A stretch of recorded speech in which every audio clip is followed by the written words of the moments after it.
১৯ বছরে অভিনেতা আরশ খানের ফুসফুস শেষ, যা বললেন মৃত্যু পথযাত্রী হয়ে। একটা ভুল সিদ্ধান্ত, আর তার ফলাফল হয়তো সারা জীবনের জন্য ভয়াবহ। স্কুল জীবনে বন্ধুদের সামনে নিজেকে কুল দেখাতে গিয়ে ধরা পড়েছিল সিগারেটের অভ্যাসে। আজ সেই অভ্যাসই কেড়ে নিচ্ছে শ্বাস নেবার ক্ষমতা। এ গল্প অভিনেতা আরশ খানের। সিগারেট ছাড়তে গিয়ে তিনি ভেপ ধরেছিলেন, ভেবেছিলেন এটাই হয়তো সমাধান। কিন্তু না, ভেপ সিগারেটের চেয়েও ভয়ঙ্কর। ৬ মাসেই ফুসফুসে ৩ গুণ বেশি ক্ষতি হয়েছে।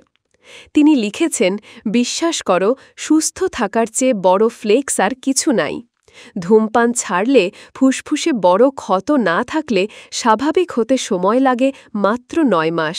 কিন্তু কিছু ক্ষতি এমন হয় যা আর কখনো পূরণ হয় না। আরশ খানের বার্তা একটাই, সিগারেট বা ভেপ দুটোই জীবন কেড়ে নেয়। ভেপের ক্ষতি এতটাই ভয়াবহ, এর কোনো চিকিৎসা নেই, কোনো ওষুধ নেই।